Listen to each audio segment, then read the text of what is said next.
தனது மகள் ஸ்வாதியை மர்ம நபர் ஒருவர் பின்தொடர்ந்து தொல்லை கொடுத்து வந்தது உண்மையே என்று அவரது தந்தை சந்தான கோபாலகிருஷ்ணன் தெரிவித்துள்ளார்.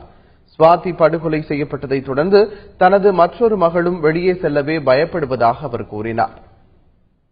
எதுவுமே எங்களுக்காக கூட அந்த பயம் தான் எங்களுக்கு அதிகமா இருக்குது. இப்போ ஒரு பொண்ணு சின்னவ போயிட்டா பெரிய டெய்லி ஆஃபீஸ் போயிட்டு வரணும், அந்த அளவுக்கு சேஃப்டி இல்லைன்னு பண்ணும்போது அவன் பயப்படுறான்.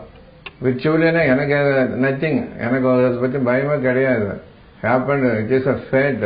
ஒரு 1 month பேக் யாரோ வந்தா அப்புறம் வரதில்லைப்பா. ஏன்னா ஈவினிங் யூஸ்வலி தனியாக தான் வருவான். வரும்போது கோயிலுக்கு போயிட்டு அங்கே சாமி கும்பிட்டுட்டு தான் வருவான். ஒரு நாள் ஏதோ நடந்ததுன்னு சொன்னேன்னா, சரி நீ இன்னுமே தனியாக போக வேண்டாம், நான் ஈவினிங் நானே பிக்கப் பண்ணுறேன்னு. 1 week பிக்கப் பண்ணால் அப்புறம் இல்லைப்பா யாருங்க இல்லை, நான் ஆஸ் யூஷுவல் போய்க்கிறேன்னா. ஸோ அதுதான் எங்களுக்கு வேற எதுவும் சொன்னது கிடையாது. ஏன்னா நான் உங்களுக்கு இன்ஸ்ட்ரக்ஷனா you need not care about others. கூட்டத்தோட அங்க ஸ்டேஷன்ல கூட மக்கள் இருக்கிற இடத்துல, பேசஞ்சர்ஸ் இருக்கிற இடத்துல இரு அப்படிதான் சொல்லி அனுப்புறோம்.